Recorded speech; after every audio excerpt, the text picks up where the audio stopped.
The two-state solution-obsessed types can never explain what that would actually look like. Are we going to have Hamas, if the majority of the Palestinian people are backing Hamas, are they going to be controlling the other state? And how exactly is that going to work when Hamas's number one objection is to destroy Israel? So, yeah, you can all talk about two-state solution and this is the ideal path forward, but you actually need to spell out some detail, and that's where it falls apart.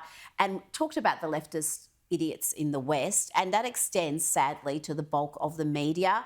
Yep. AP News disgraced itself again. I just want to show you two examples. First one, this is how they described a Republican senator dying. This is a man who served his country, died, and he's described as former US Senator Jim Inhofe, defence hawk who called human-caused climate change a hoax, dies at 89. Oh, That's joking. the headline. You're but this is joking. how they described a monstrous killer, a terror leader.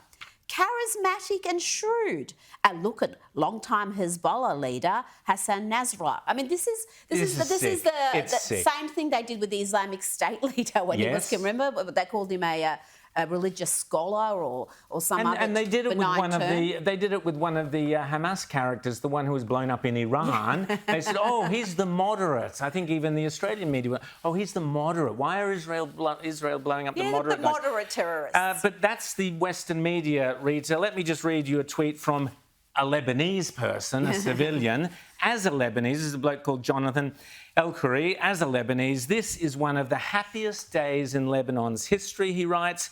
As a Middle Easterner, he says, this is one of the most transformative, and I think that's really key, days for the Middle East. As a human being who holds peace before my eyes, this is the most important day for our region. And we cannot reiterate enough, Rita, that the Penny Wong approach is wrong, wrong, wrong, and the Israeli approach to solving this problem, finishing this war, defeating Hamas to ensure that this evil is rooted out of the Middle East, and I'll be talking about this later in the show, how as the vision that Netanyahu has, Rita, for the Middle East of a prosperous, peaceful place linked to the Abraham Accords.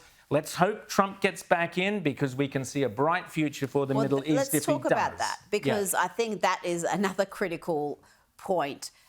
Things are going to be very different if it isn't a Trump administration, if we're going to have a Harris-Walz administration, because we've seen already her attitude to this issue. I know it causes enormous alarm in Israel amongst Netanyahu's government and I think beyond, because they seem to be obsessed with continuing the failed Obama-Biden strategy. It doesn't work. We saw in 4 years how much could be achieved with Trump, with the Abraham Accords, with normalising relations between Arab nations and Israel. And we have gone backwards at such a rapid pace. And you hate to think what would happen if we did have a Harris-Walz administration in there. I think it would be significantly horrific. worse than even what we saw under Obama than Biden.